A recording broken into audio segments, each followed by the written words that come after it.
जिसके आगे झुकता है सुपर पावर। ब्रिटेन और जर्मनी भी जिसकी करते हैं गुलामी। फ्रांस भी जिसके आगे नवाता है शीश। सारी दुनिया में चलती है जिसकी हुकूमत, जिसके इशारे पर बनते बिगड़ते हैं कानून, जिसके इशारे पर तय होती है नीतियां, जो दुनिया में हर जंग के लिए है जिम्मेदार, जो अपने फायदे के लिए लेता है लोगों की जान, जिसने दुनिया में फैलाई जानलेवा बीमारियां। ऐसे सर्वशक्तिमान से क्या वाकिफ है दुनिया? दोस्तों, आज के इस वीडियो में मैं आपको कुछ ऐसा बताने जा रहा हूं जिसके बारे में न आपने कभी सुना होगा न ही देखा होगा, जिसकी कल्पना तक आपने कभी नहीं की होगी, जिसके बारे में सुनकर आपके रोंगटे खड़े हो जाएंगे।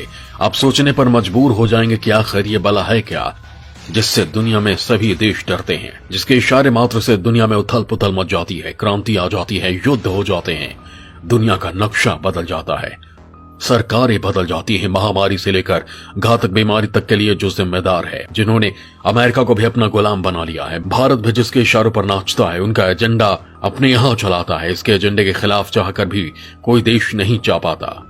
जो भी ऐसा करने की कोशिश करता है उसे अपनी जान से हाथ धोना पड़ता है। दोस्तों, आज के इस वीडियो में आपको इसी रहस्यमय ग्रुप के बारे में बताऊंगा, इसकी पूरी कहानी समझाऊंगा, लेकिन इसके लिए आपको मेरे साथ बने रहना होगा और ये वीडियो पूरा देखना होगा, तभी आपको सारी कहानी समझ में आएगी।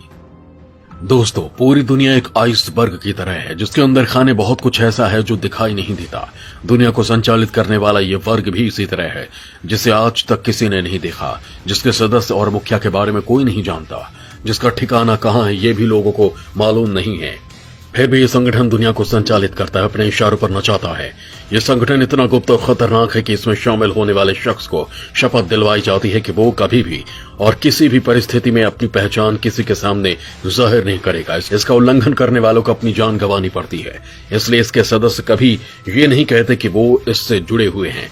संगीत की दुनिया में सबसे ज्यादा मशहूर माइकल जैक्सन भी इस संगठन के सदस्य थे। ये बात उन्होंने सार्वजनिक तौर पर कह दी थी।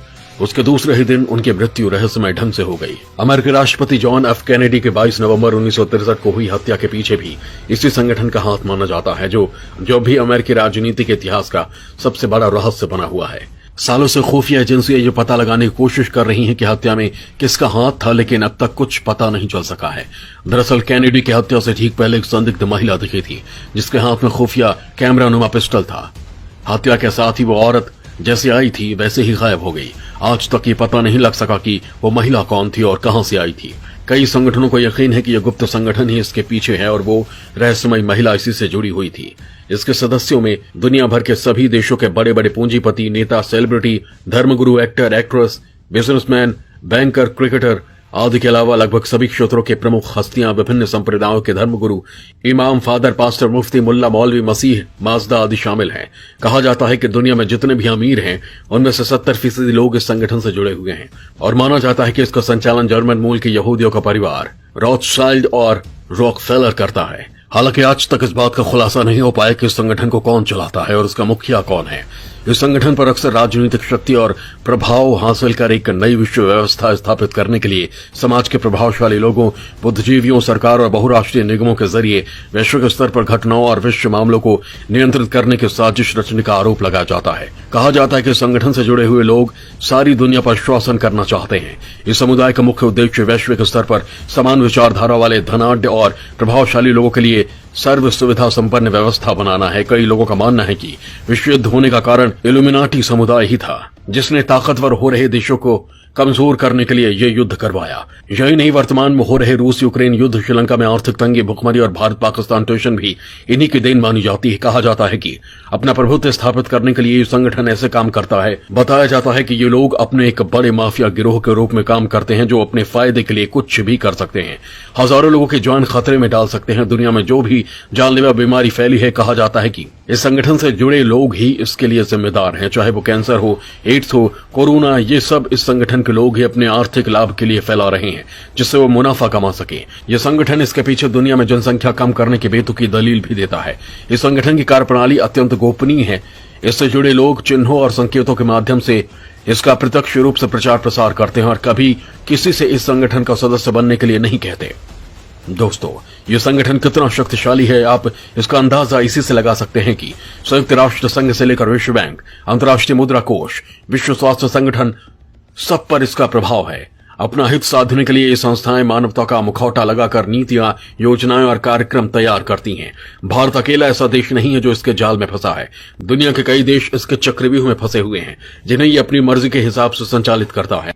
आज पीएम मोदी जो भी बोलते हैं और करते हैं वो सारा यूएन के 17 सूत्री नई विश्व व्यवस्था के निर्धारित कार्यक्रम का ही हिस्सा होता है, जिसे ये संगठन निर्धारित करता है। वो चाहे किसानों की आय दोगुनी करने वाली बात हो या निजीकरण की, चाहे बात शिक्षा की हो या स्वास्थ्य की, हर मुद्दे पर पीएम मोदी सिर्फ और सिर्फ उसी विश्व व्यवस्था के कार्यक्रम पर कार्य कर रहे हैं जो इस संगठन में निर्धारित किए गए हैं। हालांकि इस एजेंडे को पूरा करने के लिए 2030 तक का वक्त दुनिया के देशों को दिया गया है, लेकिन आश्चर्यजनक है कि मोदी सरकार इस एजेंडे के अंतर्गत तय किए गए टाइम टेबल से पहले ही सारे लक्ष्य पूरा करने में जुटी हुई है।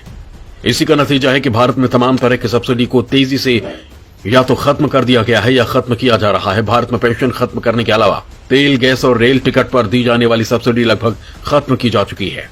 रेल परिचालन भी 80% कम कर दिया गया है। बिजली की सब्सिडी केंद्र के स्तर पर पहले ही समाप्त हो चुकी है, मतलब ये कि लगभग हर क्षेत्र में सब्सिडी समाप्त कर दी गई है। दोस्तों, कहा तो ये भी जाता है कि विवादास्पद कृषि कानून इसी संगठन के दबाव में लाया गया था, क्योंकि कृषि क्षेत्र को मिलने वाली सब्सिडी इन्हें चुभ रही थी। इसी से सरकार को विवादास्पद कृषि कानून लाना पड़ा, क्योंकि इस कड़ी में सबसे महत्वपूर्ण सब्सिडी कृषि क्षेत्र की थी, जिसे खत्म किए बिना अंतर्राष्ट्रीय खिलाड़ियों का लक्ष्य पूरा ही नहीं हो सकता था। दूसरी महत्वपूर्ण बात यह है कि भारत खाद्य पदार्थों, दवाइयों और उपभोक्ता वस्तुओं का बड़ा उत्पादक और उपभोक्ता दोनों है। ये वैश्विक बाजारी ताकतों के लिए सोने का अंडा देने वाली स्थिति थी। इन हालातों को देखते हुए भी वो भारत को अपने हाथ से जाने नहीं देना चाहते थे। लिहाजा उन्होंने भारत के खिलाफ एक मजबूत खाका तैयार किया, जिसे विकास का नाम दिया गया और जिसके जरिए अपने एजेंडे को लागू करवाया गया।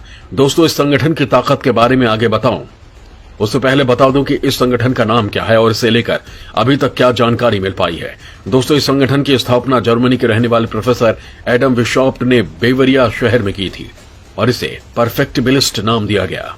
एडम का मानना था कि चर्च और कैथोलिक विचारों के कारण समाज खुलकर नहीं जी पा रहा है, इसलिए उन्होंने हर तरह के धार्मिक बंदिशों से मुक्त एक संगठन तैयार करने के बारे में सोचा। इसी के साथ गुप्त संगठन इल्यूमिनाटी की नींव रखी गई। माना जाता है कि मई 1776 में प्रोफेसर एडम के नेतृत्व में इसके सदस्यों की पहली बैठक हुई, जिसमें यूनिवर्सिटी के 5 लोग शामिल थे। जल्द ही इसके सदस्य बढ़ते चले गए और साल 1784 में इसके लगभग 3000 सदस्य हो गए। इसके एक शुरुआती कर्मठ सदस्य और कानून के छात्र मैसन हॉसन के नाम पर इन लोगों को फ्रीमेसनरी कहा जाने लगा। इसकी शुरुआती अवधि के दौरान इसके सदस्यों में प्रभावशाली बुद्धिजीवियों, प्रगतिशील राजनेताओं को शामिल किया गया, जिनके 3 स्तर नौसिखिए, मिनवरल और इल्यूमिनेटेड मिनवरल थे। संगठन का लक्ष्य अंधविश्वास, अश्लीलता, सार्वजनिक जीवन पर धार्मिक प्रभाव और राज्य सत्ता के दुरुपयोग रोकना था। इल्यूमिनाटी के सदस्य गलती करने वालों को मौत की सजा देने पर यकीन रखते थे। इस संगठन का यह भी मानना था कि धर्म पर यकीन करने वाले मूर्ख है और उन्हें सजा मिलनी चाहिए। बाद में ये अपने लक्ष्य से भटककर समाज में शक्तिशाली बनने की ओर चल पड़ा, जिसके बाद इसका नाम द ऑर्डर ऑफ इल्यूमिनाटी रख दिया गया। दोस्तों, इस शोषणकारी व्यवस्था को समझने के लिए आपको पहले वर्तमान परिदृश्य को समझना होगा। दोस्तों, अमेरिका के नेतृत्व में इस संगठन ने दुनिया भर में उपभोक्तावाद को बढ़ावा देकर अपनी तिजोरियां भरने का इंतजाम किया है। जहां की यहूदी लॉबी का दुनिया में सबसे अधिक धनोपार्जन करने वाले व्यापार, हथियार, सैन्य साजो सामान, फार्मा, तेल, मोटर कार, वायुयान निर्माण और बैंकिंग जैसे उद्योगों पर कब्जा है। यही नहीं, वो हॉलीवुड के फिल्म उद्योग और समाचार माध्यमों पर भी अपनी मजबूत पकड़ बनाए हुए हैं। माइक्रोसॉफ्ट, गूगल, पेप्सी, एप्पल आदि जैसी दिग्गज कंपनियों की बदौलत ही अमेरिका दुनिया पर राज करता है। लेकिन इसी बीच चीन बहुत तेजी से परिदृश्य में उभर आया और उसने सारे समीकरण उलट पुलट कर दिए। आज चीन दुनिया की बड़ी फैक्ट्री बन चुका है और बड़ी ताकत भी। इसके साथ ही उसने दुनिया का थानेदार बना घूमने वाले अमेरिका के सामने चुनौती पेश कर दी है। इससे सोवियत संघ के विखंडन के बाद दुनिया एक ध्रुवीय नहीं रह गई। एक खेमा अमेरिकी नेतृत्व में इंग्लैंड, कनाडा, ऑस्ट्रेलिया और अन्य नाटो देशों का है, तो दूसरा खेमा चीन, रूस, तुर्की, ईरान, पाकिस्तान तथा कुछ अन्य मुस्लिम देशों का है। भविष्य में इसमें काफी बदलाव भी हो सकते हैं, क्योंकि सबसे पहले आर्थिक फायदे अधिक महत्वपूर्ण होते हैं और इल्यूमिनाटी समूह इसी आर्थिक फायदे पर फोकस करता है। इसे हर जगह केवल अपने फायदे से ही मतलब होता है। यदि इतिहास में अधिक पीछे न भी जाकर केवल 70-80 साल के कालखंड पर निगाह डाले तो दुनिया के विभिन्न हिस्सों में लड़े गए सभी छोटे बड़े युद्धों के बीच प्रत्यक्ष अथवा परोक्ष रूप में अमेरिका की मौजूदगी का कारण समझना आसान हो जाता है।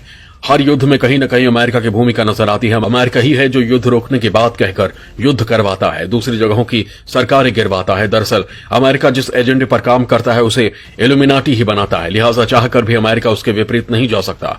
यह ऐसा संगठन है जो अमेरिका का प्रभुत्व दुनिया में स्थापित करवाता है, लिहाजा अमेरिका इसके सहयोगी देश चाहकर भी इसकी नीति का विरोध नहीं कर पाते, क्योंकि इसी के जरिए वो भारत और दूसरे देशों में अपना एजेंडा चला पाते थे। दोस्तों, कहने में गुरेज नहीं कि यह संगठन उस आदमखोर शेर की तरह है जो मुंह में मानव समाज का खून जिसके लग गया है, लिहाजा वो अपनी भूख शांत करने के लिए लोगों का कत्ल करवा रहा है, दुनिया में बीमारियां फैला रहा है, लोगों को आपस में लड़ा रहा है, दुनिया में टेंशन बढ़ा रहा है, जिससे कि उसकी पूंछ दुनिया में बनी रहे और उसकी सत्ता को कभी कोई चुनौती ना दे पाए।